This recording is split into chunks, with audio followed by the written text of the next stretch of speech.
長官ユナイテッドエンパイア今日は試合があったそして彼がエンパイアの応援してくれるってよみんなブローキンケーブルポッドキャストよろしく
Yo, what's going on, everybody? Welcome to the Broken Tables podcast. This is our AEW Rampage Review, episode number 117. I'm your host, Jeffrey Vegas, here as always with our co-host, King Rome, the reigning, defending Broken Predictions champion. How you doing tonight, sir? You know, Jeff, usually I'm sporting my championship belt, but I felt like tonight, the occasion, it called for something a little different, Little more sparkly, a little smaller, maybe smaller in literal size, but I mean, Ooh-wee. Oh yeah, that is my Super Bowl championship ring from 5 years ago. It's been 5 years, huh? Well, and I'm looking for another one. I am absolutely digging the Cunningham jersey and the Foles jersey back there. That is awesome. Like, I want to talk Eagles, but I want to talk wrestling first. We're going to talk about the Birds. We are going to talk. Absolutely. Let's get into it. Yep. All right, so let's go to chat real quick. We got the Coog. What's up, Coog? How you doing tonight, man? Says AEW Dynamite in Laredo, Texas next week. Expect more great Spanish curse words from the crowd. Get to translate for the fellow AEW fans again. Yes, thank you, Coog. We definitely appreciate those translations. Thank you very much. I'll have you know, Jeff, that I am bilingual. The Coog can back me up on this. I think. Yeah, you definitely you were able to decipher a few of them there. I was a little disappointed in myself being from Las Vegas. I didn't get almost any of them. You know what I mean? But you know, we'll see if I can do better next week. Look, for a gringo, I don't think I'm that bad. So tonight we had Chris Jericho on commentary, and he explained his lucha character's name was El Ocho. He's a villano or a rudo. Coog, I know you got a kick out of that. Please tell me you heard him call him a villano, dude. I just immediately thought of you. I was like, oh my God, I bet the Coog's dying right now. That was pretty funny. And we start off with the Blackpool Combat Club with Kip Sabian and the Butcher and the Blade. Real quick though, did you notice that TNT played the old, like, you know, this week on TNT or this week on Rampage, and it was last week's lineup? No, I didn't notice. Yeah, they did a quick, like, 10-second, like, you know, tonight on Rampage, and it was last week's show. I was like, man, you hit the wrong button or something. I don't know what happened there, but you know. That's more on the network though. That's not an AEW thing. They're not running the ads before the show. Exactly. I said the same thing. I was like, that's a network thing, man. I was like, somebody over there better be getting yelled at. So The Coog said he was dying. All right, so this match was actually a decent match. The crowd was a little bit quiet for the beginning of this, you know, and I think that's more than likely a testament to their dislike of the ending of Dynamite, you know, with the Acclaimed losing there. But, you know, maybe it was just getting into Rampage. There is like a good 15-minute, you know, lull in between while they change out all the Rampage, the gear and all that stuff for the ring. No, Jeff, they weren't disappointed. Bro, It's you fun. can't deny that people were super, super disappointed with that finish on Wednesday, man. It's all over the place. Jeff, I'm gonna The only connect some place dots for the you only place later. I find where people actually liked it is on Reddit. Which credit to Reddit. That's the first time I've been like, hey, okay. But So so here's the thing, right? And I'm gonna say it again. In fact, no, I'm not gonna say it again. I'm gonna kind of extend my thoughts and elaborate further from Wednesday. The thing about the Guns beating the Acclaim that you need to understand is that AEW isn't going to try to snuff the Acclaim's flame or vice versa. So in my mind, there's two plans with the tag titles moving forward. One of them we're going to talk about later on the show. The other one, let's be honest, it's going to be FTR. They don't want like there's unfinished business between the Guns and FTR. They probably didn't want FTR versus the Acclaimed because it wasn't what they were looking to do, which I understand people want to see that match. But at the end of the day, the Acclaimed are super over, and the last thing you want to have them do is go up against baby faces. We talked about it on Discord. yeah. Like, yes, there are times and moments where it makes sense to have baby faces kind of go at it. But when you have the Acclaimed who are so over right now, and you have, again, one of the two possible options, FTR, who are extremely over as well and are about to come back if they're not signing with the Fed, then I mean it just kind of makes sense to throw the Guns in there. But it also is a good idea to let the Guns get the wins. You need to create credible tag teams, heel tag teams at that. So I understand people are upset still about the Acclaimed. Trust me, everyone knows I love the Acclaimed. You know Yeah. what I mean? But Everyone loves the Acclaimed. everyone loves the Acclaimed. But you got to look at the bigger picture sometimes. And again, it's pro wrestling. People win, people lose. At the Yeah. end of the day, the biggest questions you can ask is number one, does it make sense? And number two, was it like, I don't want to put this without saying the exact same thing as it makes sense. Does it make sense? And does everybody, or at least does as many people as possible, benefit from it in terms of how they look? So that's the point. And Natasha said it really well in the chat just now. She Hmm. said they know people are going to tune in to watch the Guns get beat up every week. That's why you put the belts on them right now. She's 100% correct. These Yeah. guys are really sleazy heels that people want to see get their ass kicked every single week. Yep. Like it's the reason why people chant ass boys at them. They like people don't understand the Guns don't have go away heat. This is legitimately like they are heels. People don't like them. They want to see them get their ass kicked. Heat. Yeah, Like I agree. And good. the one thing that I was gonna say is this is the Gun's chance to kind of prove people wrong. This is another one of those times where people can be like, you know what, I'm not sure about this booking decision, and then all of a sudden, a couple weeks from now, the Guns blow everybody's mind, and they just play these heel characters so well. If that happens, it's just it's gonna be another testament to Tony's genius that he's got going on there. I think the biggest problem, and I know that sometimes we're also kind of guilty of it. Um, Sometimes I think we're just all marks. Yeah. Like, we like to try to think like, oh man, well this guy's super over, so he's clearly going to win every match. Like, oh, the Gun Club, they're just like, no, like we've Yeah. been worked. The And heels I'm won, they cheated and they won, and everybody hates it. And that's what they're supposed to like. Like, oh, what? Like, why are fans upset? Oh, well, the heels cheated and they won, and they we didn't want them to win. Yeah. Okay. And I'm telling you, it's gonna go the route of they're gonna embrace the ass boys thing eventually. It's got to happen. You know what I mean? They can't just. No, they don't have to. You keep saying this, and I just I respectfully know. disagree. It's No, just they why should never. wouldn't you? It's They just. should never accept it. They should never accept it. I can't agree with that. I think eventually they should. Or like maybe like years down the line, but like no, we're nowhere near it. We're nowhere near that right It's now. been a year and a half since Danhausen made that up. Yeah, but look at their characters that they're playing. Like it doesn't make sense. Even as baby faces, they're too young and like headstrong. We're talking like 3, 4, 5 years down the line.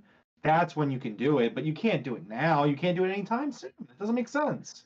Yeah, I mean, I guess It's maybe kind of when you like, go to turn them baby faces when I you mean, would do it. let me put it to you this way. It's kind of like it's a very old classical tale of, you know, being in your father's shadow. And when you're younger, like, you want to break out of that shadow. You don't want to be associated with the ass man. You know what I mean? Like obviously you're using your name because that's your name, Gunn, but like you don't want to be associated with Billy Gunn and being the ass man.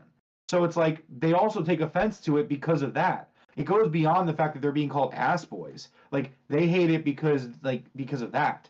So like that's why they reject it. That's why they denounce it. They're like, no, we're not the ass boys.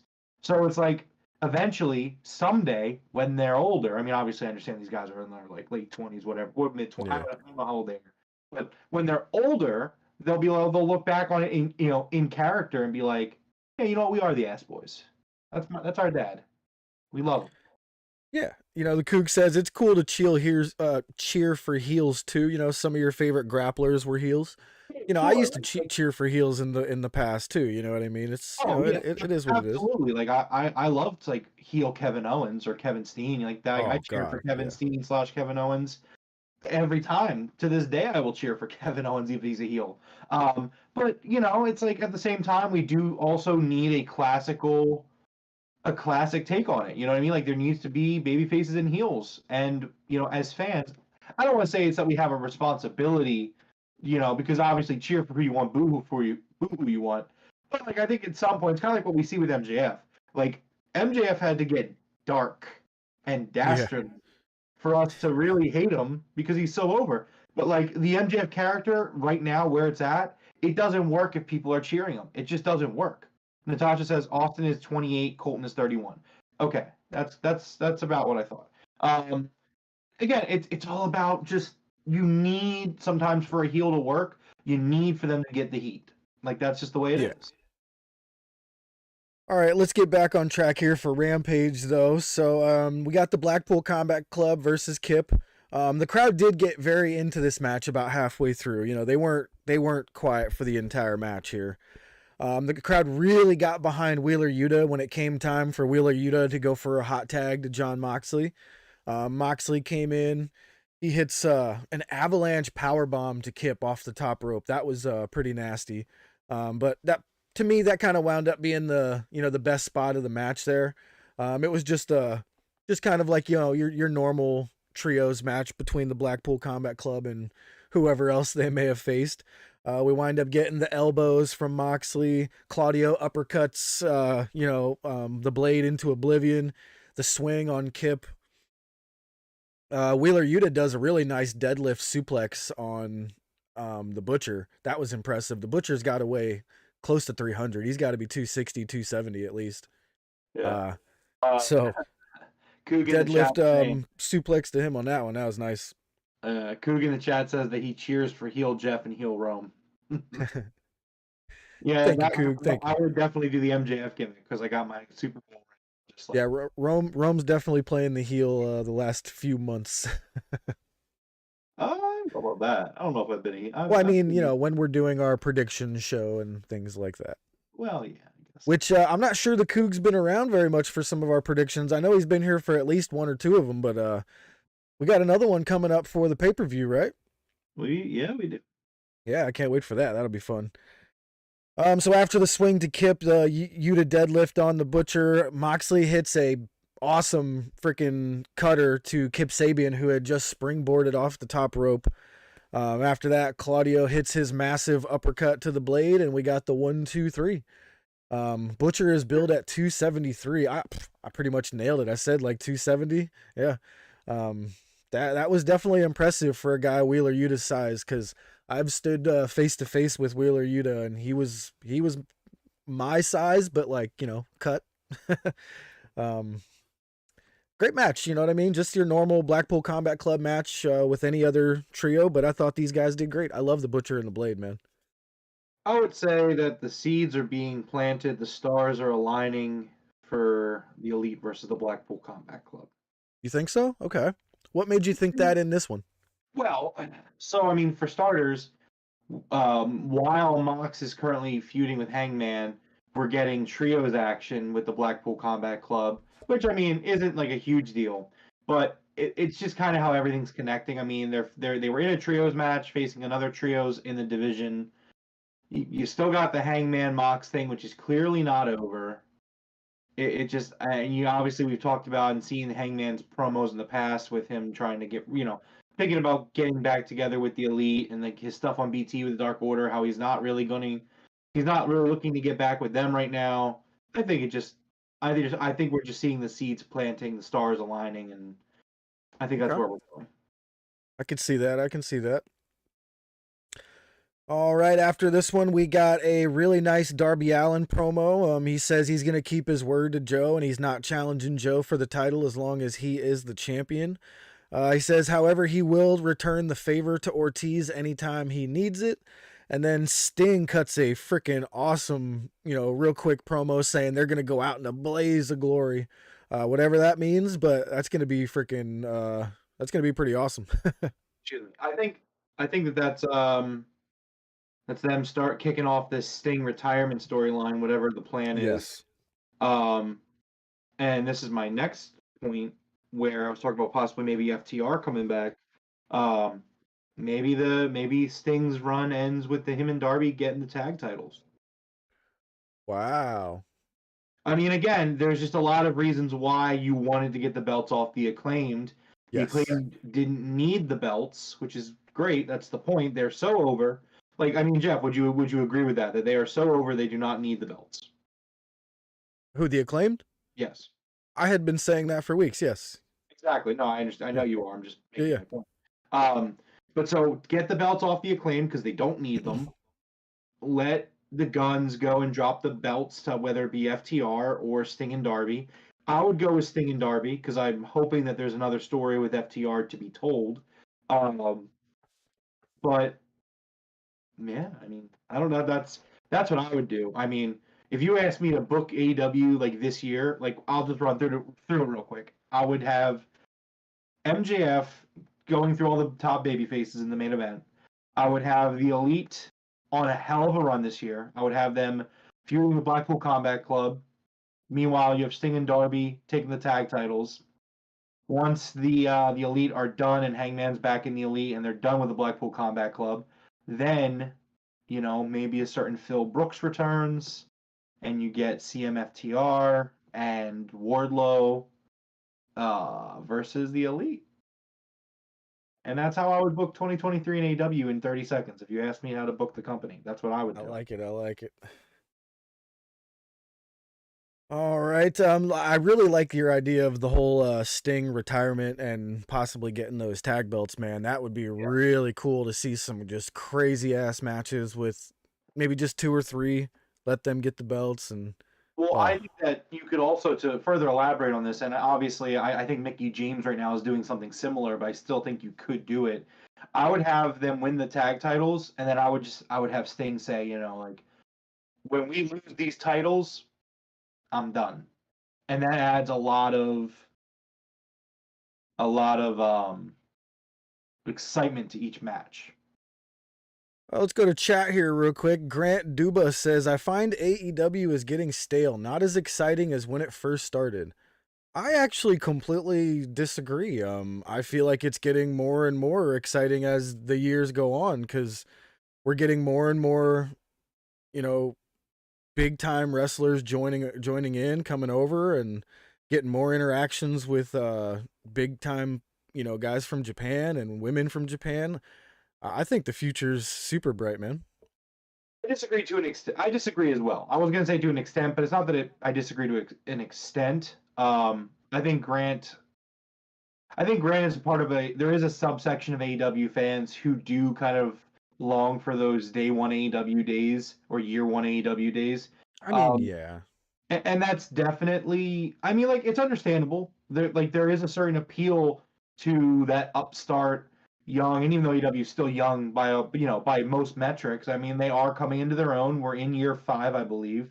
So it's like, yeah, there is always going to be that nostalgia and reminiscence of year 1. You know what I mean? Like the Inner Circle and the Young Bucks. The Young Bucks are still around, but you get my point. Like it's just like there's a lot of great stuff from year 1 AEW, and it's okay to feel that way.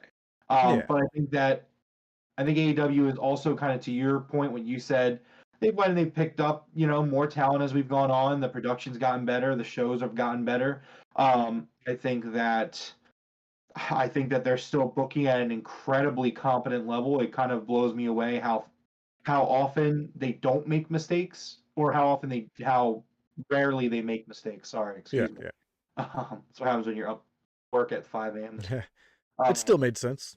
yeah, I got it. But yeah, it's just I get Grant's point. There's nothing wrong with kind of longing for those old days, but I Yeah. think that while it's not the same, I think it's just as good, if not better, in different ways. And I think I've sort of felt that way once in a while when I think back on the MJF versus CM Punk storyline. Like that was incredible. Like, do you know how spoiled we were just to get that MJF versus CM Punk storyline? Like that should have never happened. We never thought we were going to see the guy in a ring again, and all of a sudden that came out of nowhere.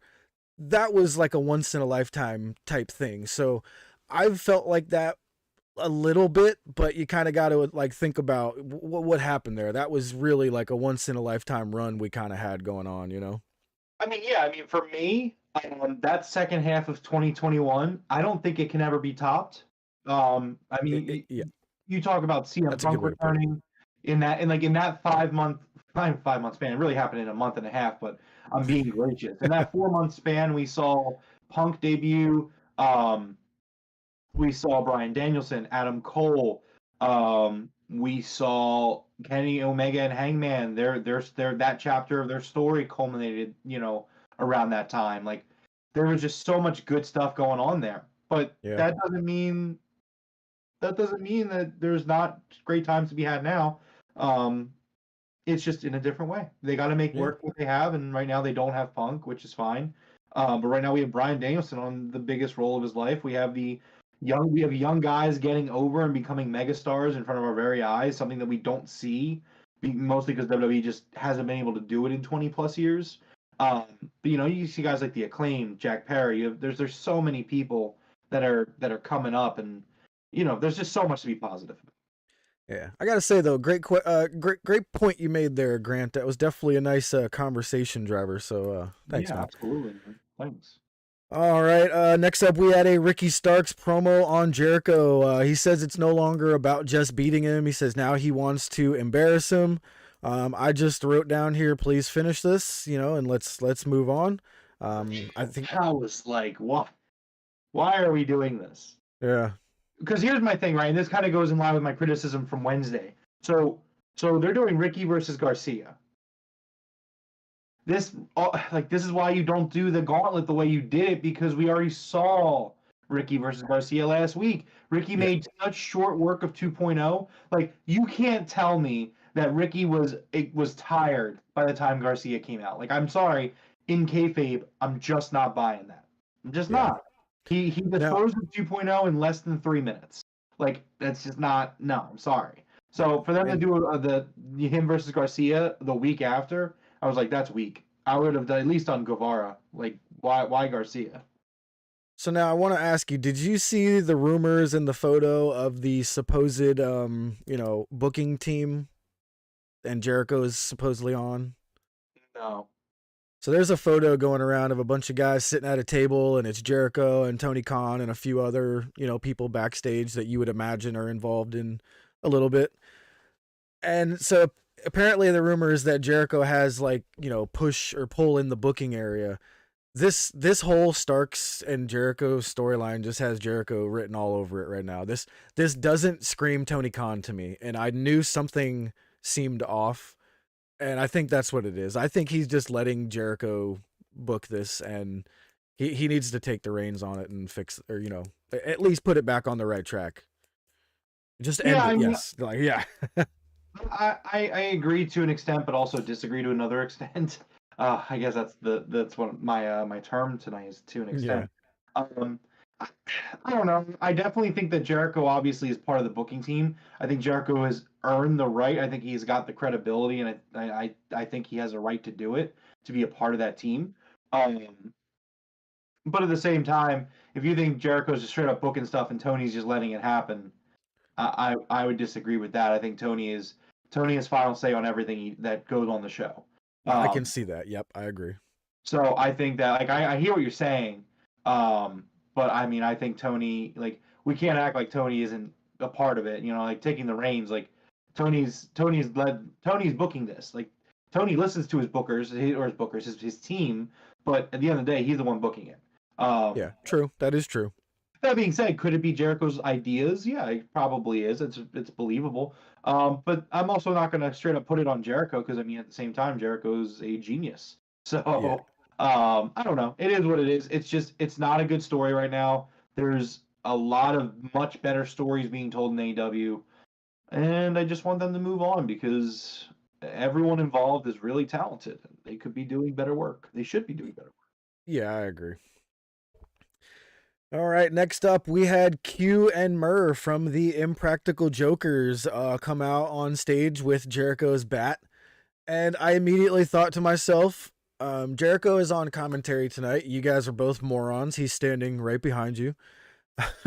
And yes, he came up behind them and they started saying that he had a very small bat. It was a very tiny bat and they were laughing at him for it. They got the crowd to chant small bat. Jericho said, I may have a small bat, but I have big balls. Sure. This is, yeah, okay. And then the Jericho Appreciation Society come out and kick the shit out of Q and Murr and put him through a table.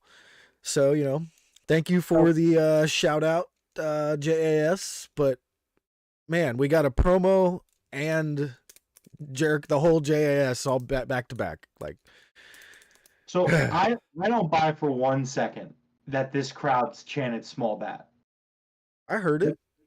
I don't know if I believe it was legitimately like the arena chanting it though. Like I heard it too, but I don't think that the AEW would straight up they don't fabricate. They don't fully fabricate. They may turn the volume up, but they don't fabricate sound. No way. I just don't fully believe because they cut to the crowd and it didn't seem like really like anybody was chanting. I don't know. I'm not saying AEW would do that. I think that they turn the mics up. I don't think that one hit as much as we think it did on TV. No. People don't like that show as much as they used to. It ran its course maybe 2 or 3 years ago. So we'll I don't know. So here's the thing about this segment for me. At first, I hated it. Yeah. I was like, this is kind of cheesy, but in a bad way. It's not very good. All right, but you know what? It turned me halfway through. It grows on you. It does. There was 2 things that I really enjoyed and appreciated about it. One actually based on the product. The other one what it means for the company.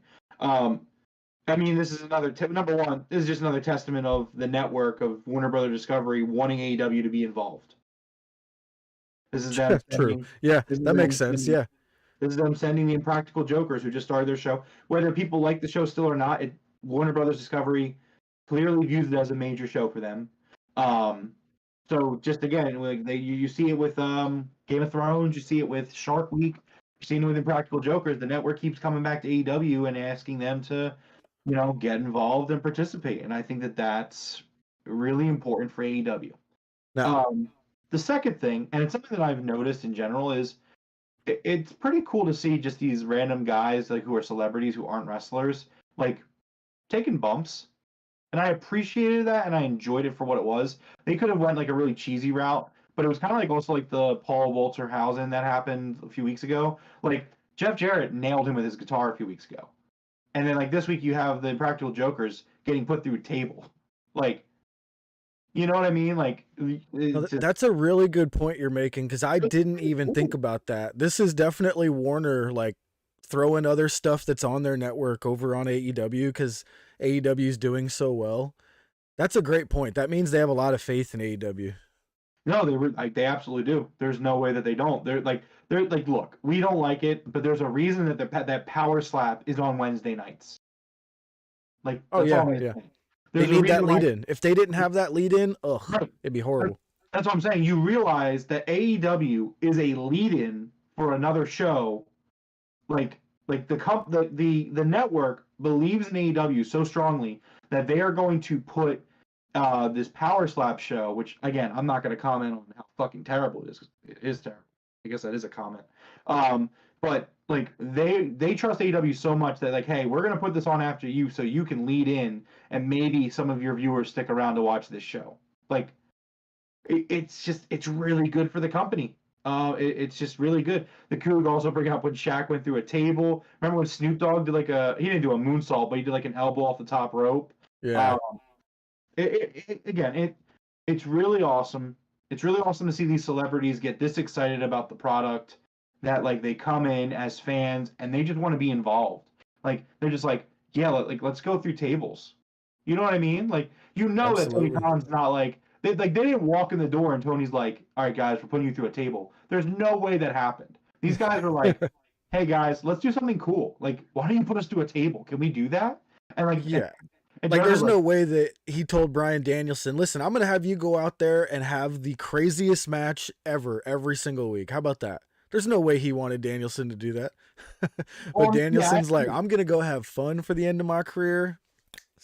Yeah, it's just again, it all comes down to passion, and you see these celebrities come in, and they just want to have fun with it, and they want to do stuff. Paul Walter-Hausen was probably like, "Can Jeff Jarrett fucking nail me with his guitar?" And Jeff's like, I mean, I guess I could do that. Yo, I saw a video the other day on YouTube of all the times that Jeff Jarrett has hit somebody with a guitar. And my God, there's like 100 of them. And like 50 of them are women. This dude is equal rights all the way, bro. Like I couldn't even tell you how many Impact knockouts took a guitar shot from Jarrett. It's crazy. Right. All of them. We could just say all of them, probably. So Grant, let's go to the chat real quick. Coog says definitely the AEW Warner Brothers partnership in effect, which is cool. Grant asks us, do you think either Sasha Banks or CM Punk show up at Revolution? I think Mercedes Moné shows up at Revolution, absolutely. So I do think Punk comes back. I do. I really do. I think that, Dave Meltzer was talking a little bit on The Observer today or yesterday night, whatever it was, about how when Punk's ready to go, Tony Khan has a rough decision that he's gonna have to make, and people are gonna be upset no matter what. There are people that don't want Punk back. There are people that do want Punk back. That's an easy decision. I understand why we think it's an easy decision, but it's also you got to look at it from a sense of, if someone like a Chris Jericho is going to, I don't want to lose Jericho by bringing in Punk. Obviously, I want Punk to come back, absolutely. But you want to be careful with that, because your locker room has its morale and stuff like that. I would still bring Punk back. I think you bring Punk back. I don't know if it's going to be a Revolution, though. I think that's a little too soon. I would say Double or Nothing makes a lot more sense. Yeah. He's got at least 2 months before that tricep is healed. So I'm going to say at least 3 before he can come back to the ring, because he's got to have at least a month to try to whip himself back into shape. Well, I mean, I'm sure he's somewhat staying in shape as we speak. But no, so I mean, if we're talking Revolution, Grant, I would say expect Mercedes. Punk, I would still expect him by May. Yeah, the Coog says the Fed fans criticizing Danielson for his recent matches, but damn well bet he wants them. Oh, absolutely he wants them. These are his matches, you know what I'm saying? And they're criticizing him because they're jealous that he didn't do these types of matches over there or wasn't allowed to. They're just jealous. But thank you very much to the JAS for the shout out to the podcast nonetheless. Next up, we had Dustin Rhodes cutting a promo on Swerve, and this was awesome. He was cutting a promo in some sort of warehouse. I don't know if it was just like a giant back room to the arena that they were in, but the associates show up, the goons, they beat Dustin's ass, and Swerve stands over him and says, "Happy Black History Month." I got to admit I laughed, but then I was kind of like a little awkwardly like, what did that mean? Like, Yeah, I love this. I thought it was great. I mean, here's the thing. I love Dustin Rhodes, but fuck Cody Rhodes. Say it first. I'm sorry, Dustin. Like, as much as you're the babyface here, if you're gonna go walking around defending Cody, it's not gonna work, my man. Oh, come on, it's his brother, man. You can't knock him for it. I can't knock him for it, but I will knock him for it. Look, at the end of the day, I don't have a brother, but if my brother was a disingenuous snake who leeches off of everybody, who rides coattails, who couldn't take the heat, so he decided to get out of town. He wanted to be a, big fish in a small pond as opposed to being, small fish, big pond. Listen, Yeah, it's not him. like his promo could have been, I know my brother's a douchebag, but he's my douchebag. Like, he can't do that promo. So, actually, Jeff, I would have really appreciated the honesty. If he was like, hey, look, man, you talk shit about my brother. Yeah, fuck him. But, like, could you not? Like, I would be like, all right, I understand that. I respect that. But so I love this segment. This was absolutely excellent. The setting that they found to do it in was great. Dustin's promo was overall great.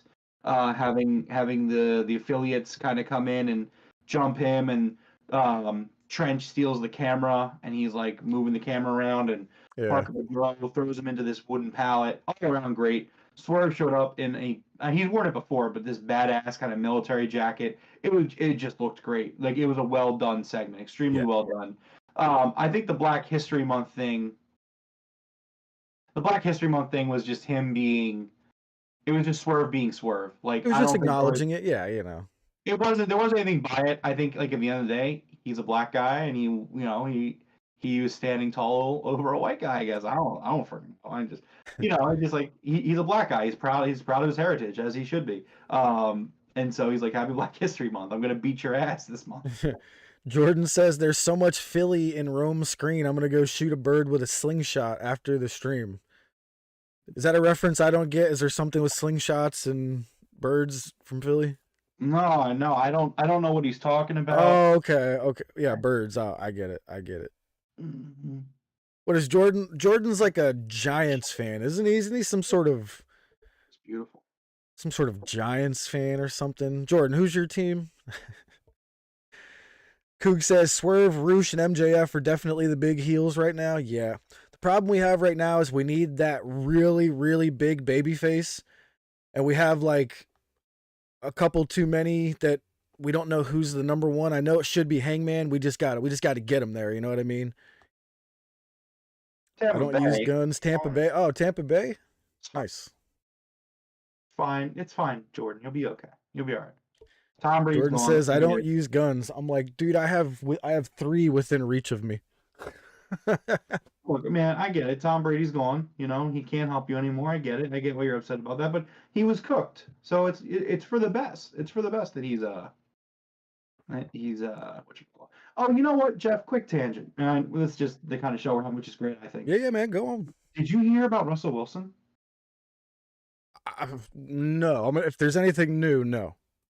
So Russell Wilson's got this charity. I don't know if you know this. He's got this charity, and they've raised millions, right? USA Today did a investigation on it, and so they found that, keep in mind, he's raised millions for this charity. Only 24 cents of every dollar actually goes to charity. He's pocketing millions of dollars from his charity. Isn't that terrible? Is it like confirmed he's pocketing it, or is it going to the expenses? I don't know exactly, because I didn't get to. It's so gross if he is. Ugh. But again, yeah, it's really bad. This guy is one of the highest paid players in the league. His wife is also loaded and famous, and they have a fucking charity, and they pocket millions from it. Allegedly, at the moment, I don't know if you saw Pat McAfee's getting sued by Brett Favre. So. Oh, I mean, yeah, it's alleged. Of course, it's alleged. Yeah. I just wanted to throw that in there so I could mention that. Yeah.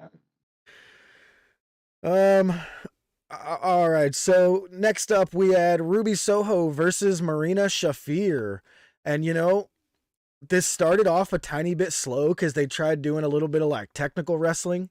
And kudos to these girls for realizing that it was not working, and they just completely switched it up and started beating each other's asses. I actually really wound up enjoying this match with Marina Shafir and Ruby. I thought I was going to hate it after the first 20-25 seconds of it. I was like, oh, please don't do this. And all of a sudden they just turned it up and started beating the shit out of each other. So I thought this was great. Ruby Soho gets the win with the Destination Unknown. And I actually really liked how commentary kept explaining why Marina Shafir wasn't wearing any boots or any shoes, talking about her judo background and her MMA background. And that just immediately, if you had any idea like in your head of why is she not have any shoes on, it just immediately answered your question. I like when they do stuff like that. Yeah, definitely. Real quick little note from last week, which Jeff, I am going to help you here. You're going to be very happy. You're technically going to get your flowers this week. Thunder Rosa did return last week on Dynamite, or this week. What? Thunder Rosa did return on Dynamite this week. Was she like backstage or? No, she did Spanish commentary. Oh. Eh. What? Yeah. How did we not know about that? I don't know. But for number one, even though I am L bilingual, I do watch the English feed. But like, that's big enough to where they should have had a camera introduce the Spanish announce team, because it's usually Serpentico and Angelico, right? Right, but we also didn't find that out until months later. You know what I mean? So it's like, but man, that would have been freaking awesome to be like, and joining us on our Spanish announce team tonight is Thunder. How do you not do that? Okay, but that does make me happy that she's at least back in some form. Yeah, it's Asha because we listened to English comments. No, that's what I'm saying though. They need to make it a point to be like, hey, guess who's on Spanish commentary tonight? I probably would have switched it over. What? I'd have hit the button. Stop it. For like 2 minutes, I might have done it, I swear. Jeff would have like tuned over, had no idea what was going. Jeff, I would have more lost than usual. No way. No. I would have just wanted to hear how it sounded for a minute, and then I'd been like, okay, back to English. Hear how it sounded. It's just Thunder Rosa speaking Spanish, and he's like, yeah, great. It's one button away, man. I got an SAP button right on my remote. One button, click. But that's actually really good to know. I'm digging that. But great match between these two. Like I said, kudos to these girls. I didn't think I was going to enjoy this match, and by the end of it, I did. I thought it was great. After the Destination Unknown, Ruby gets the win, and Saraya and Toni Storm come out on the ramp and start yelling at the crowd to shut the hell up. So they're 100% into their heel characters now. It kind of felt like they were going to come out to woo Ruby, but Britt and Jamie Hayter show up out of nowhere and just beat down Saraya and Toni Storm. Ruby stands in the ring like super confused of like, who do I go help? So she has no idea what she's doing yet. I'm digging this storyline, man. I really, really hope that it turns into a women's blood and guts match. Yeah, it's on you. I'm calling it. I called it weeks ago. I know, but where's it going to happen at? When do we normally have a blood and guts match? Isn't that its own thing usually? Yeah, it's usually on Dynamite. Yeah, so I mean, Revolution's coming up. This feels like it's building to something at Revolution. Yeah, no, I mean, I get it. The Coog in the chat says, well, number one, Natasha says exactly what I was thinking. No, you wouldn't have tuned over to the Spanish. You would have flipped over and been like, I don't know what they're saying. Bye. That's exactly what would have happened, but I probably would have grabbed it just to hear for a moment, So Coog also in the chat, the Coog says, watching wrestling in Spanish is a hoot. It's like watching a World Cup game in Spanish. Goal. That sounds awesome, actually. So here's my thing, right? I don't think this is a hot take. It's not a hot take because I'm an American, but like, my hat is off to the Spanish announcers of like soccer games, because if you were to listen to it blindfolded, you would think the most amazing, incredible, spectacular phenomenon is going on in front of their eyes. You would think like the second coming of our Lord and Savior. Oh, the Simpsons do a clip that's just amazing that shows that. I always go to that Simpsons clip. It's such a good clip. It's so it's true. The best. Because I'm sorry, but soccer is so boring. It's so mid.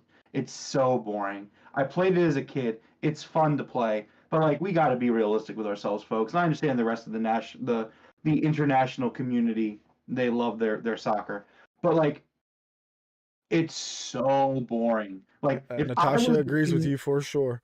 So here's the thing, Jeff.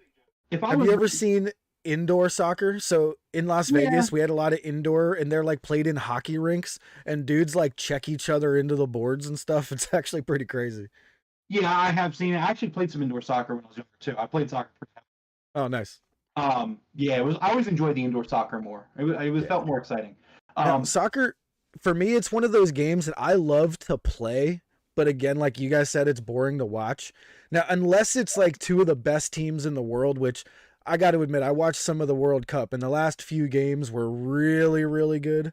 But yeah, I'm kind of with you guys on it's a little boring. Here's my thing, Jordan. They just got to figure out how to up the scoring, man. Put 20 Jordan guys says, on each team and shrink down the strength of field. There we go. Jordan said, "Football haters. Number one, I love football. I don't know if you could tell. I love football. Okay, so no. Secondly, Football. it doesn't matter. It's soccer. Soccer. I don't give it. I don't Natasha care. says it goes football, basketball, hockey, baseball, everything else, and then soccer. So I mostly agree with that, but flip basketball and baseball, and that's the order. It's football, baseball, basketball. No, it's football, baseball, hockey, basketball. Okay, so here's the thing. Coog, like I'm not hating on the excitement and the energy of a soccer game. That's not what I'm saying. I think that the love and the excitement and the vibe of a soccer crowd is fucking fantastic. As a Philadelphia fan, as a Philadelphia guy, I completely respect it, and I am not shitting on those fan bases. I'm not shitting on the people that get excited. That's not what my take is about. My take is about the on the field action. It's terrible. It's boring. If I were the king of soccer, right? If I'm the booker of soccer, right? I'm Tony Khan, and I have Tony Khan money, and I buy soccer, right? All of soccer, the entire thing. Number one, I'm making the field half as big. It's way too big, especially on the professional level. Yeah. Way too fucking big. And then number two, I'm cutting the amount of players on the field by like a quarter of the players. It is just it's like watching soccer is like watching slow motion foosball. Like it's just like It is. it's like all right, they went to this line, and then there's either two things that happen. It either goes to the next line or it goes back to the other line. But then like they don't really do anything between the lines. It's just send it to the next level or send it back. Send it to the next level. Wow, what an exciting sport this is. When the Philadelphia Union were like in like the finals here, I forget what it's called, the MLS Cup or whatever it is. Yeah. Like I tried watching it, right? Because I was like, wow, like, and not the game that they lost, the game that they won to get to the finals. I was bored. I was sitting around. I was like, you know what? I'm gonna put it on. And I was like, this is awful. I'm just like, please just end the game. And then the worst part, no, it's not the worst part, but like, so the game is like 90 minutes, and it gets to 90 minutes, and then because I guess of like fouls or whatever, it just keeps counting up. And I'm like, so when does this game end? And it just kept going, and I was like, so like, when's the game ending? Because I'm kind of done. So during normal play, anytime that normal play stops for whatever reason, the clock continues to run, but the ref counts the time separately, and then he adds that to the end. That's dumb. Just stop. It is. It's very dumb. I'm like, just stop the clock. Stop the clock. What are we in the dark ages? We can't. We don't have a button that just click. Okay, we stop the clock. And my last thing about soccer before we get back on it is, I think soccer players, out of all athletes, are just the absolute biggest pussies of all time. And I get that it's part of them just trying to get the cards or the penalties or whatever.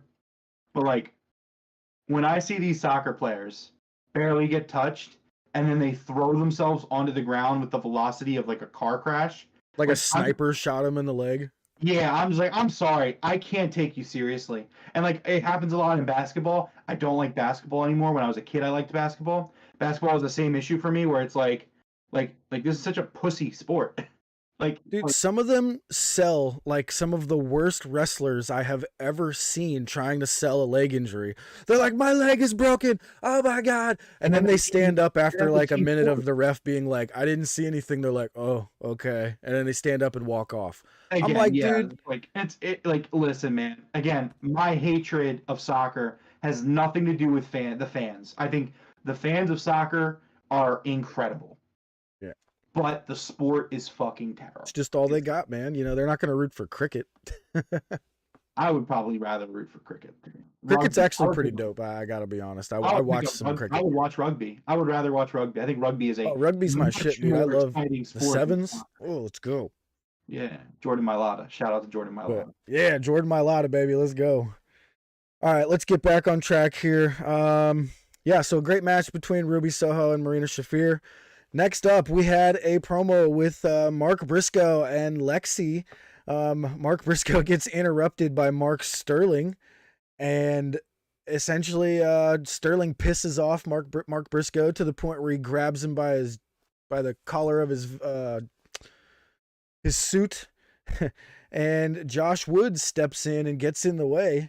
And the way that Mark Briscoe said, Woodsy, I was laughing so hard. So these guys must have some past, stuff going on in a Ring of Honor. I don't think I've ever seen them wrestle, but can't wait to see these two. If you guys didn't see it, this was announced. Let me put it up. Josh Woods versus Mark Briscoe next week on Dynamite. Oh, that match is going to be badass. Just don't steal my gimmick. I just had to show it because I just came across it on Twitter. It looks, I can't wait. Yeah, I mean, it was fun. I was gonna make comments based off say that mouth breather Mark Briscoe didn't want to work with smart Mark Sterling. What an idiot! he take his career to the next level, but instead he wants to be a chicken farmer. Oh yeah, that was a good line. That was definitely a good line. It was good. I love Mark Sterling. Again, I'm big on great managers. Give me a Mark Sterling. Give me a Prince Nana. Please, great, love it. Yeah, absolutely. All right, next up we had Jungle Boy versus Ryan Nemeth. Dude, I did not expect Ryan Nemeth to. I don't want to say look this good because he got squashed, but he looked really good in this squash. Like Nemeth definitely has been learning. I think Nemeth did very good here, helped Jungle Boy look really good, but we got Nemeth squashed in about 2 minutes. Jungle Boy seems to have a new finisher with the elbow to the back of the head, like Will Ospreay, right? Is that the first time you've seen him do that? I think so. Yeah, because he's been using the Christian Cage's, what used to be called the Unprettier. What's that thing called? The Kill Switch. The Kill Switch. There you go. He's been using that for a while, so maybe Christian might be coming back. So Jungle Boy's stopped using that finisher, huh? Yeah, but also I think it's a good idea for a lot of top baby faces to have kind of that lightning quick finisher. Not that it needs to be your only finisher, but I think it's good to have like a sweet chin music, super kick. Yeah. Or like the buckshot lariat. It's kind of like a bang bang play. That makes sense. Like I think it's good for a top baby face to have something in their repertoire like that where they can get it out of nowhere, So it's good. Yeah. I completely agree there. Good point. So Nemeth gets squashed in about 2 minutes. I thought this was great. Nemeth is funny as hell on BTE, just like the Coog says. I actually really like Ryan Nemeth. I can't wait to see him in about 5 years. He's kind of one of those guys that he's in his 20s, but his body hasn't, or not his body, but his face hasn't matured with his body. He's just got this super baby face thing going on. And I don't mean baby face like wrestler type, just he still looks like he's 12. Once he morphs into that man face, he's probably going to be incredible. Natasha says, when does Dolph Ziggler's contract with WWE end? Love to see him with his brother. I've never thought of that, but I think Dolph's a WWE for life type of guy. I think they locked him up forever with a crazy contract. Yeah, I used to be a big Dolph Ziggler fan, and then he kind of sold out for the money just to sit in catering. And that kind of really changed my opinion of him because he had an opportunity to get out. And I mean, listen, when they throw millions at you, man, it's hard to say no. I understand that. I totally do. Yeah. But I mean, again, I'm never going to hate someone for paying their bills and making their money, obviously. But I will say that I just lose respect for them. So, Yeah. like you could tell, like Tony Khan, like obviously in recent years has gotten more money, but Tony had the money to pay Dolph. But he wanted to take more money to sit in catering, and so what could have been like I remember when people said that Dolph Ziggler was going to be like the next Shawn Michaels, and I totally saw it and I totally believed in it, and it's just so sad to see how far he's fallen. Where it's just like he hasn't done anything of worth in the last 5 years. I think he won the NXT title once. How many millions is enough? I think it was crazy, Jordan. I think they threw like 15 million at him or something, but it was for like a shit ton of years. I don't remember what it was, but Dolph was the kind of guy that totally would have thrived in AEW. Like really great worker with like people love. Like he would have done great in AEW. He would have been fantastic. yeah. But he took the money and he sat in catering for 5 years. Yep. He's still to this day he's in Oh catering. well, it is what it is. Welcome to everybody in chat. Thank you guys very much for joining in. Jordan says, at some point enough money is enough. You got to do something fulfilling. Hey, at some point, some of these guys maybe they feel like they're done. He won his world championship. He did all that stuff. Maybe he was like, hey, I'm just a veteran at this point, and if they want to hand me a crazy amount of money to sit in catering, so be it. But I do agree. Dolph could have been so good traveling the world and doing more than AEW, going to New Japan, going all over the place. Like, imagine Dolph in AAA. Yeah. The Coog, I know you're. Imagine Dolph in AAA, Coog. But we'll move on here. So Brian Cage shows up on the ramp, and immediately I threw my hands up because okay, we're gonna get Jungle Boy versus Brian Cage, right? That's another L for Brian Cage. Stop pinning this man. He's got a belt. Rome, if I'm correct and Jungle Boy beats Brian Cage, will you admit to this stuff now? Number one. Brian Cage has been pinned more than anyone with a belt I think I've ever seen. Number one, Jack Perry. Except the Usos. Jack Perry would absolutely defeat Brian Cage. I know. Number two, we discussed this in detail that it's okay because of where Brian Cage is positioned in the company. I understand you like him. Bro, can you go back and look at Dax Harwood's singles record? Oh, I know. Go back and look at Cash Wheeler's singles record. Like it's not that big of a deal.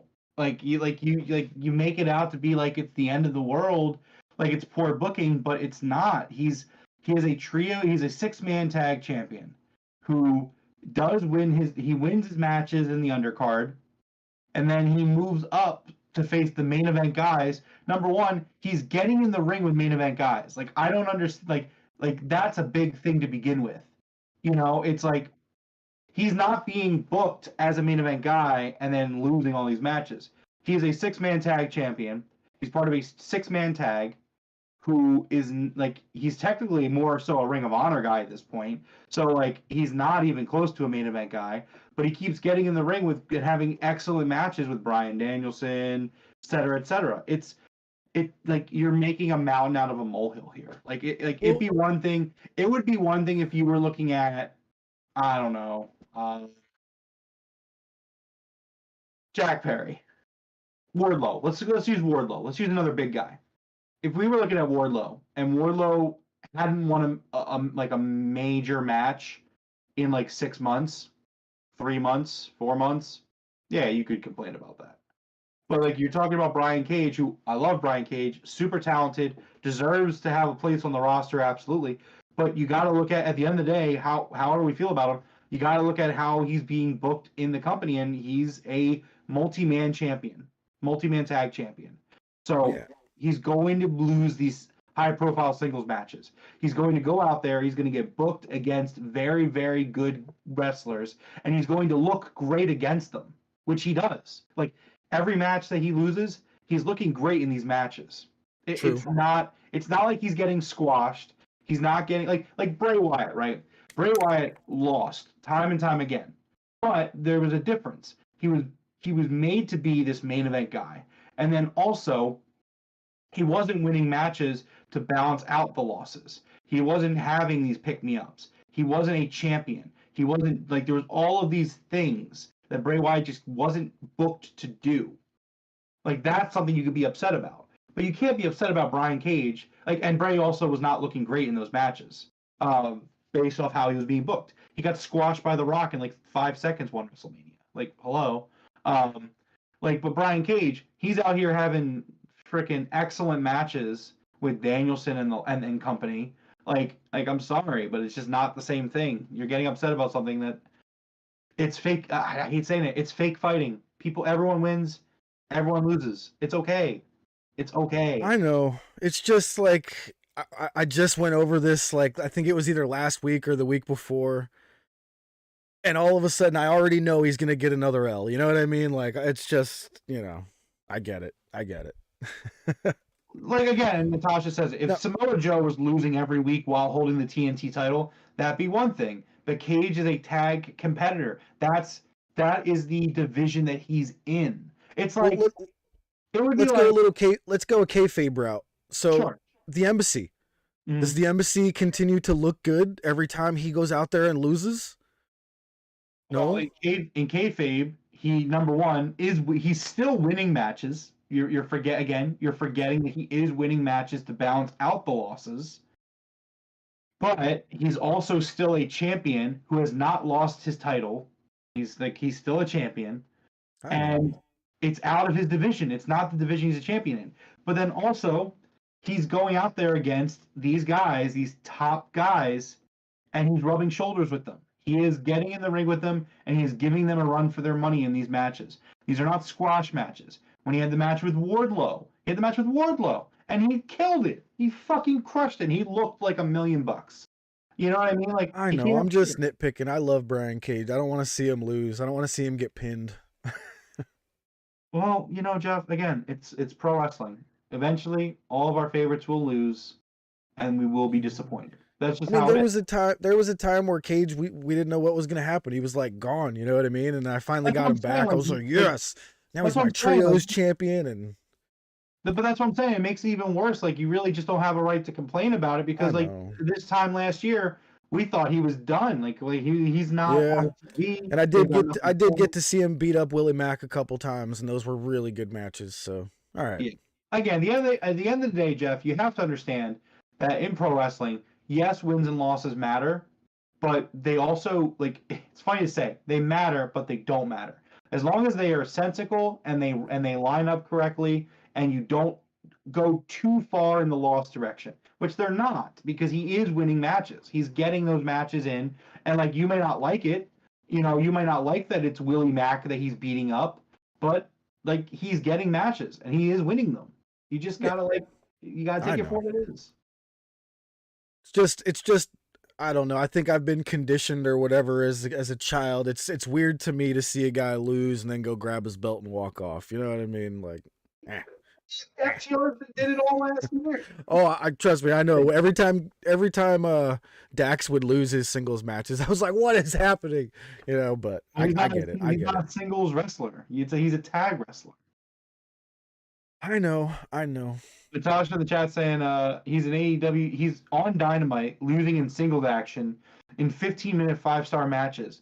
The Embassy's no. Okay, now you've gone too far. You've gone too far. How could you cannot insult Prince Nana in King Rome's presence? Do not insult Prince Nana in my presence. The Embassy is forever. Can't do it. Don't do it. Don't do that. You had me. All right. So next up, we had an Ortiz promo on Eddie Kingston. Said, no matter what, he's always going to be Eddie's friend.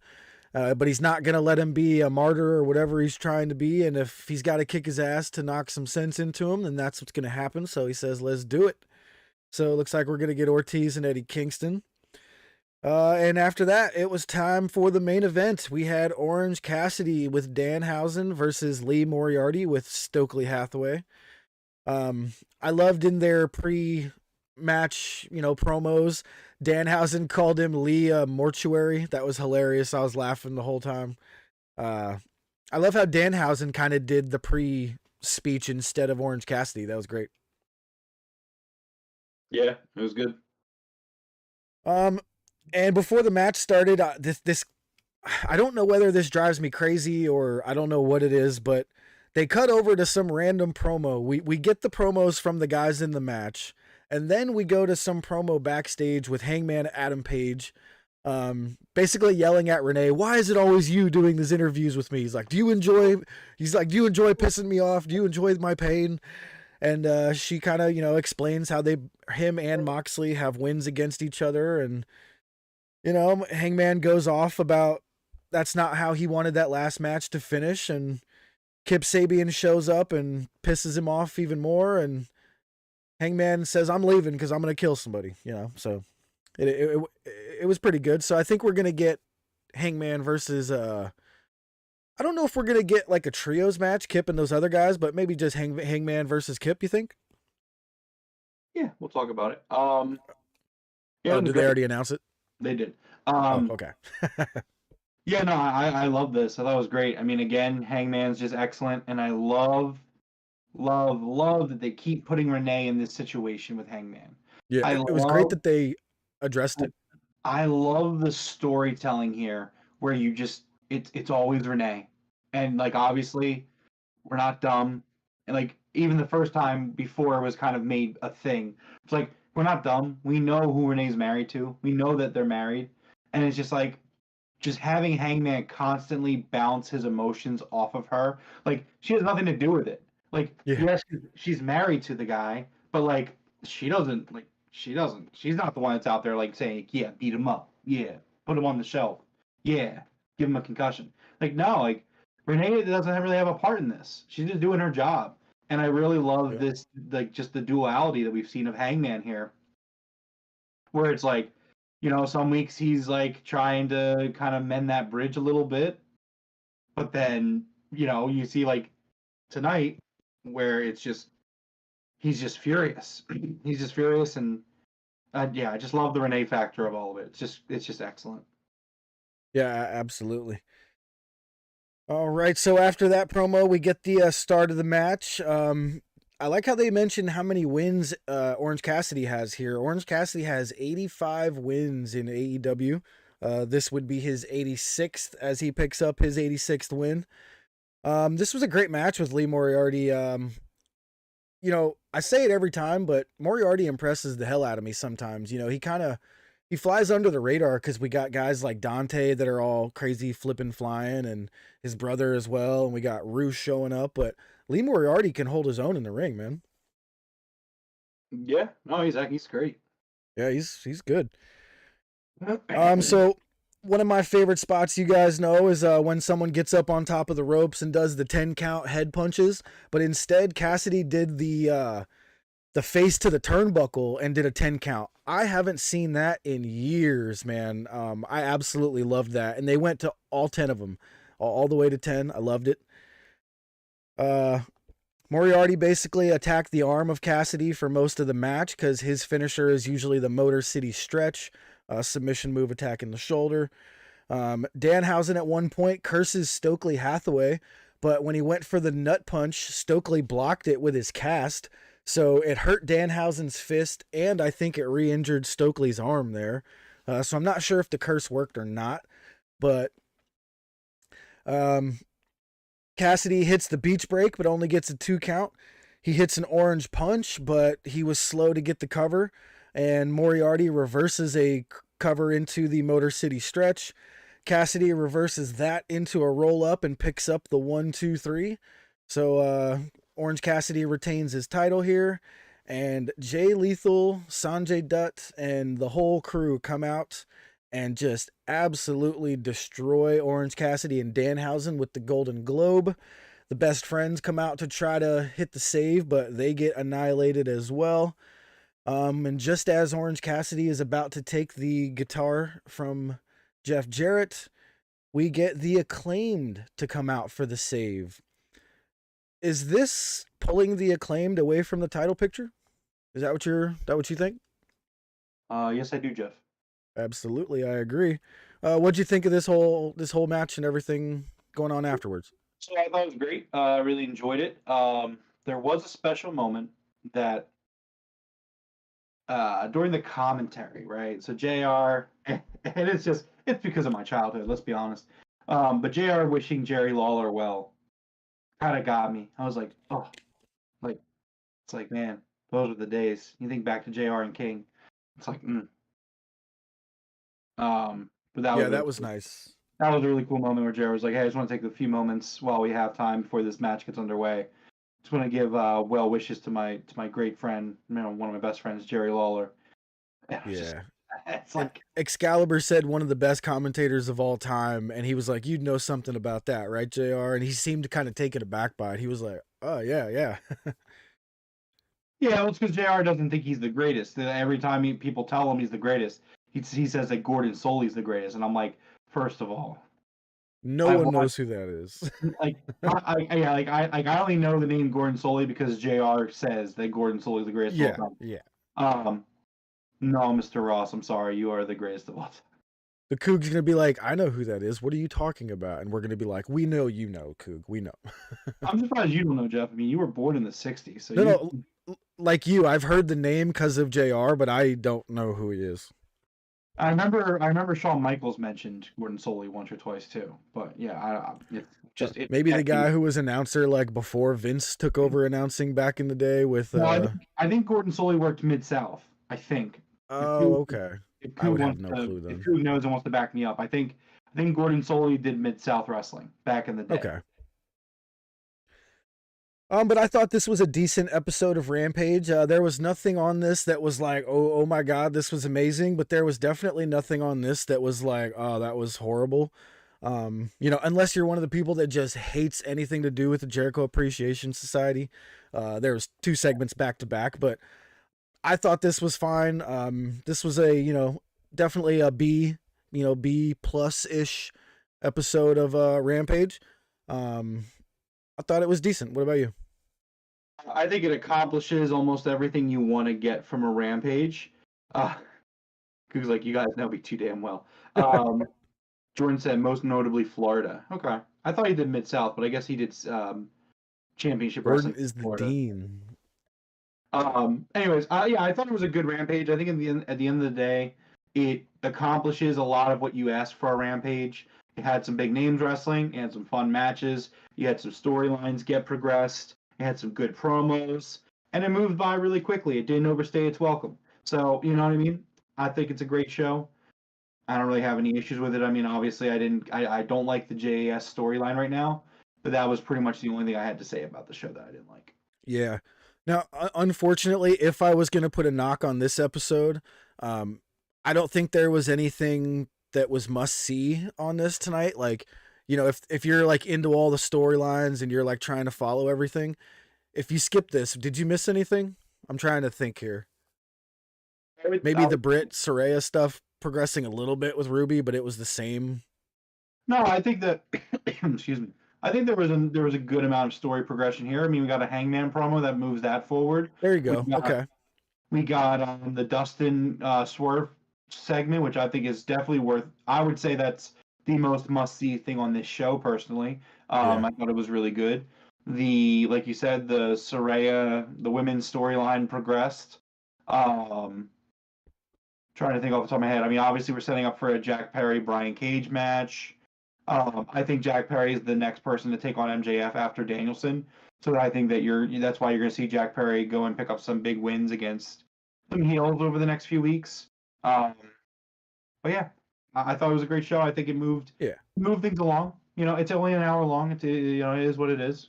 Yeah, and the only reason I said that is because I've been trying to say Tony needs to make Rampage must see. You know what I mean? Really want more people to tune into Rampage because it's a great show. You know what I mean? It's just for whatever reason, I guess it's Friday night in a bad time slot. I would assume that's a big part of it, but I just wish more people would tune in.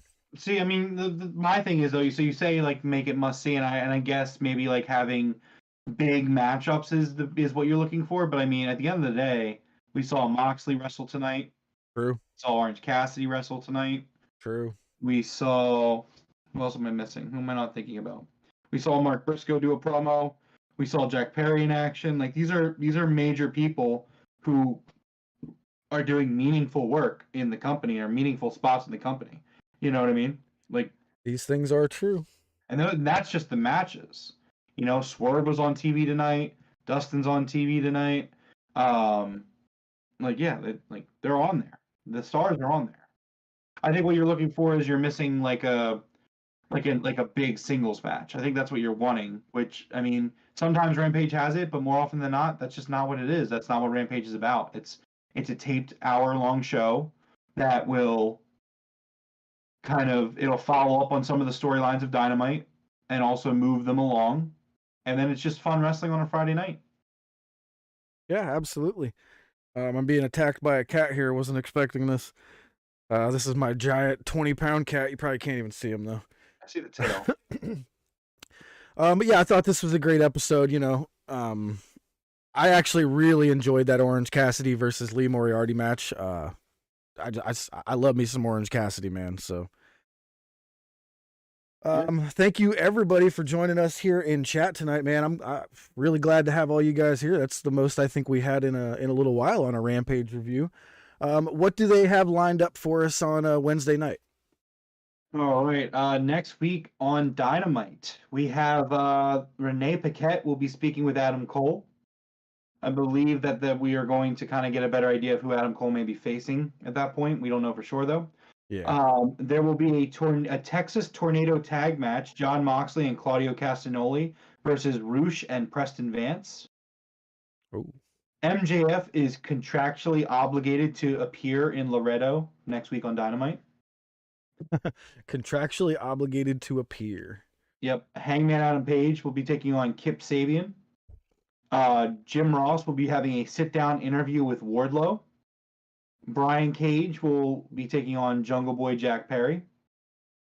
Mark Briscoe will be taking on Josh Woods. We will have a three-way dance. Tony Storm versus Ruby Soho versus Britt Baker DMD, which is good. We're going to be getting that match. I imagine we see Ruby turn, or I think Ruby does pick turn. a side.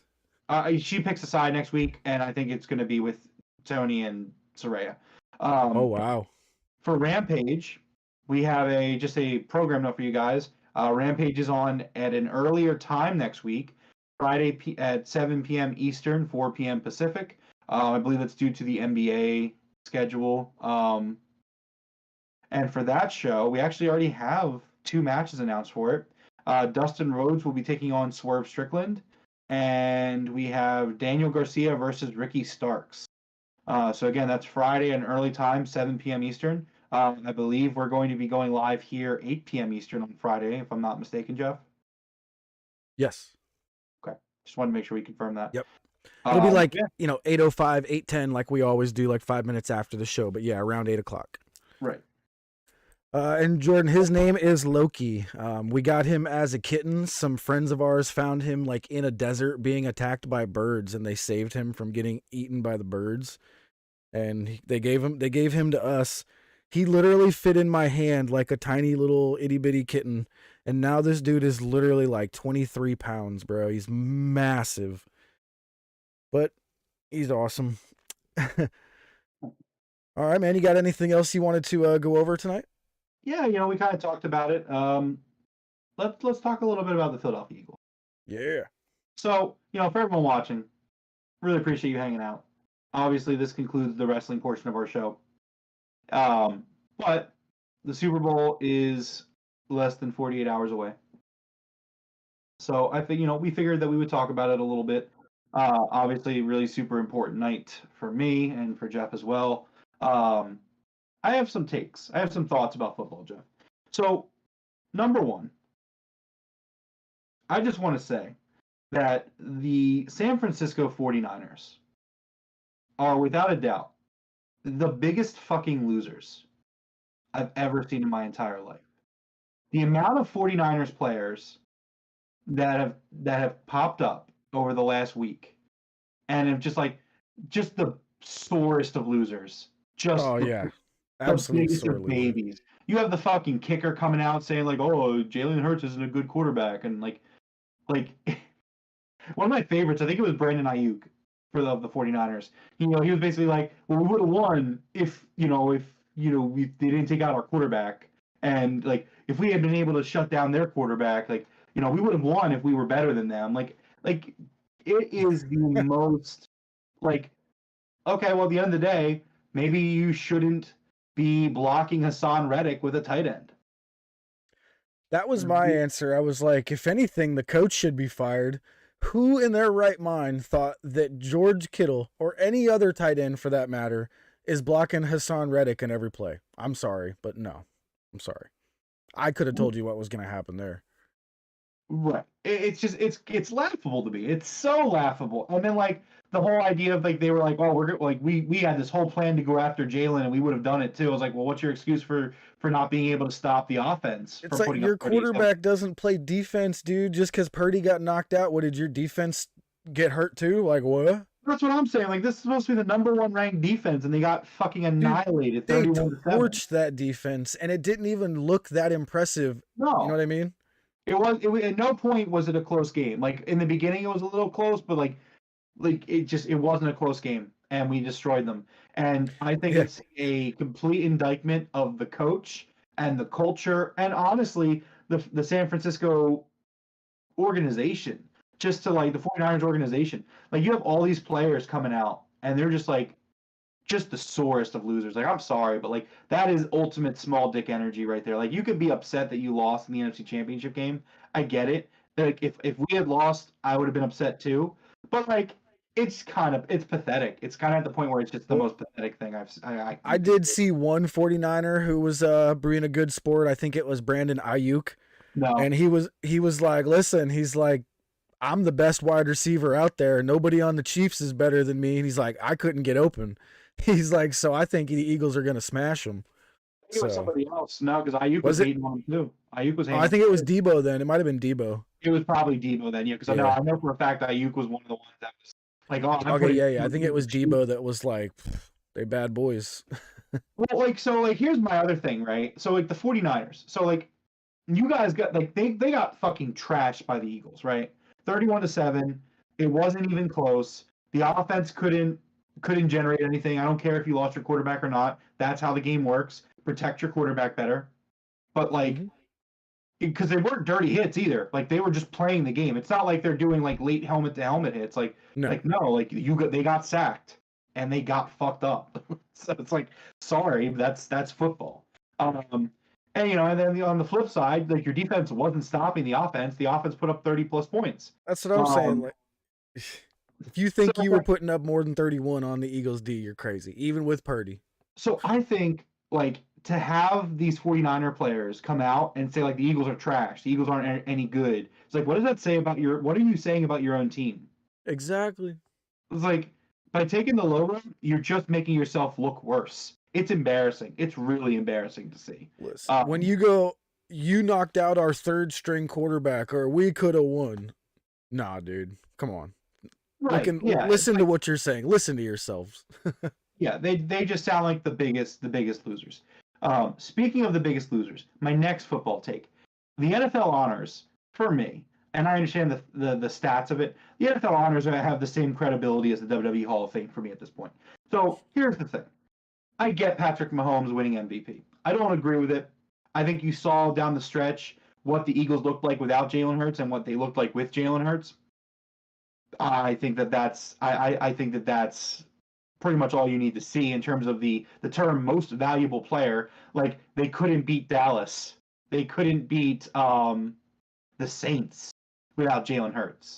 Yeah. And like you put him back on the team in time for the playoffs, and they put up 30 points. They smoked the Giants, and then they smoked the 49ers. So it's like, I'm sorry, but I think that's ridiculous.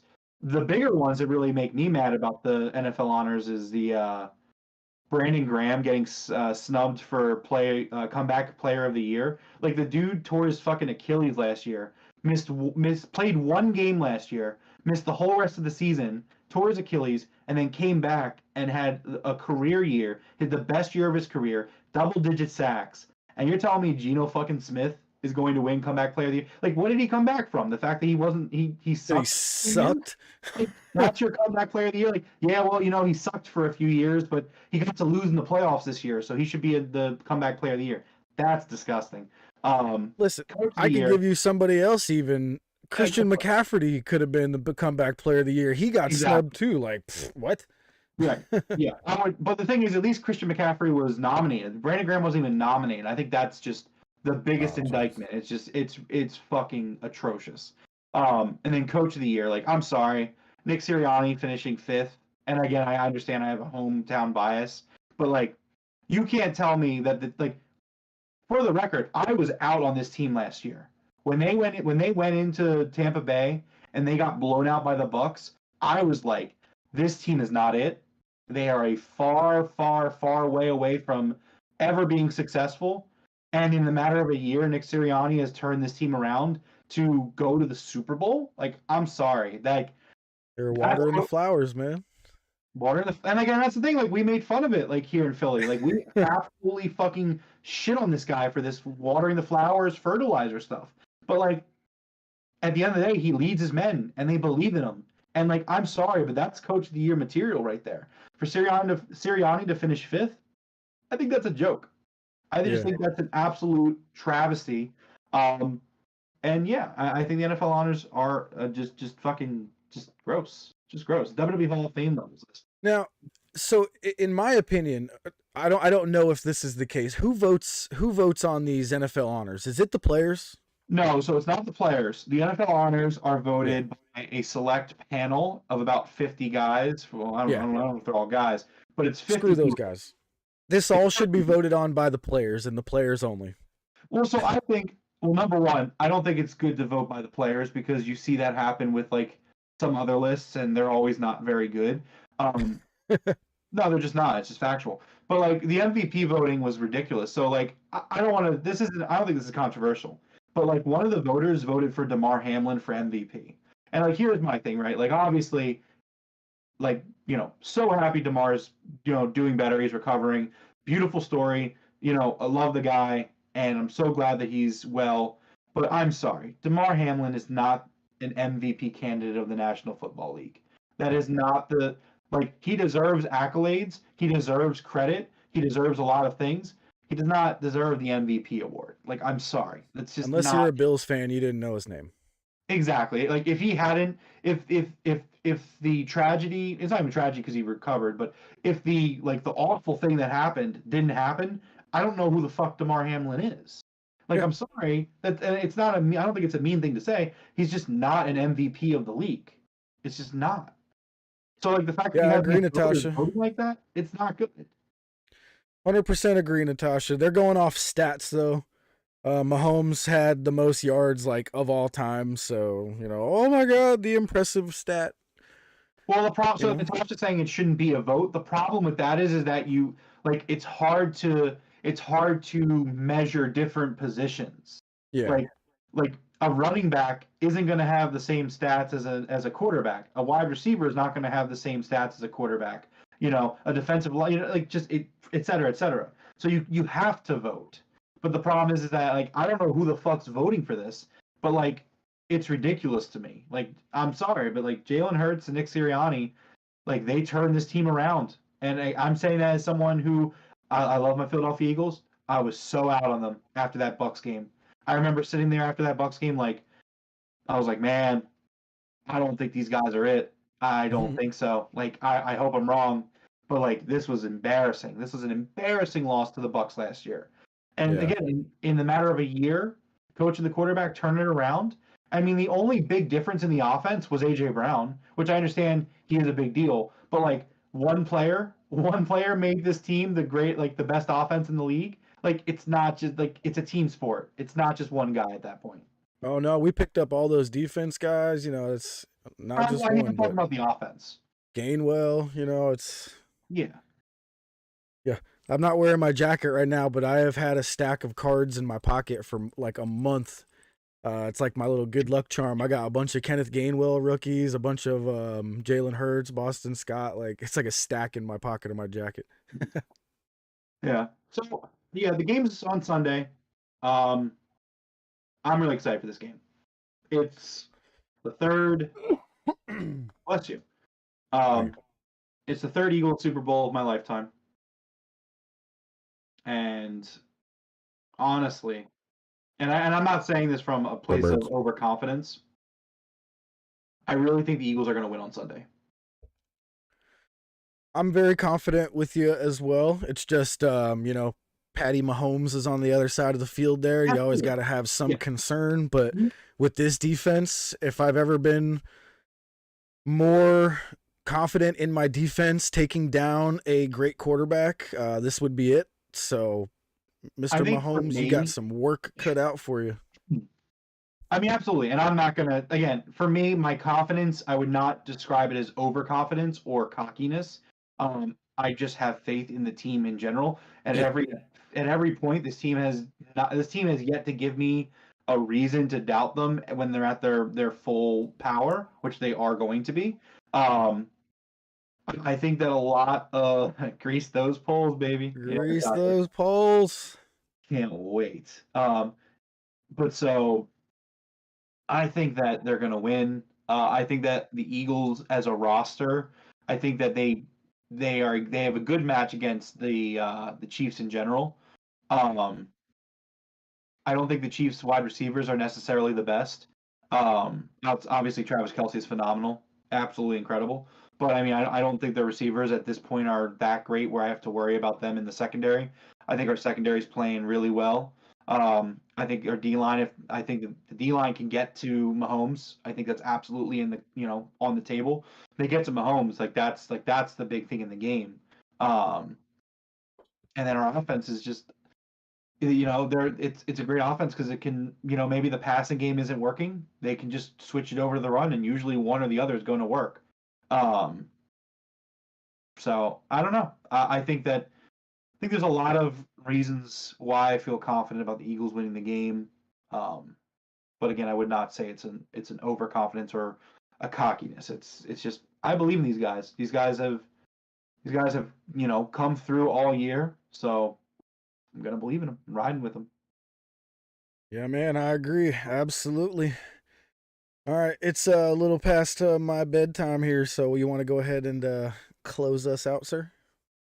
Absolutely. Well, this has been episode 117 of the Broken Tables podcast. Thank you to everyone hanging out with us here live tonight. Please hit that like button on your way out. Hit the subscribe button as well if you haven't already. And while you're at it, go check out our other videos. We talked about Dynamite this past Wednesday. If you want to see what we thought about Dynamite, go check it out. It really helps us. If you like video games, we have the Game Room podcast, which we do usually on Monday nights at 8 p.m. This past week was a great show. We did a Pokemon tier list. Hopefully Jeff has some time this weekend. He can get that set up as a separate video for you guys. Yeah. Next week on Monday night, we're going to be talking about the Nintendo Direct that just happened. Natasha's like, it's not even 1 a.m. That's your bedtime? Yeah, I know. Old man Jeff, that's the way I it goes. Work in the morning, man. Man, I'm not sleeping at all this weekend. I don't know how you're sleeping. I'm not sleeping. Who the fuck has time for sleep this weekend? I was at work today and people are just like shit, just shouting, the Eagles chants, go Birds. Like everybody I dealt with had like jerseys on today. Like I fucking love it. I love it. Love it. I went to go buy that Randall jersey and it was gone. I was sad. Well, I'll say this: if the Eagles win on Sunday, I will be purchasing a Jalen Hurts jersey that night. Nice. Yeah. They're gonna be sold out. Sorry to break it. They probably will, but I will buy it as soon as I can. But that being said, I am looking forward to getting another one of these. Yeah, I used to work night shifts as well, Natasha. Sometimes I still do. Actually, tomorrow I am working a night shift. But anyways, yeah, check out our other videos, Game Room Podcast, Dynamite Review, Rampage Review. We do it all. Follow us in our social medias in the description below. Hopefully Twitter does not die again because that was fucking embarrassing on Elon Musk's part. But until next time, we'll see you guys later. Go Birds. Go Birds, and Top Guys out.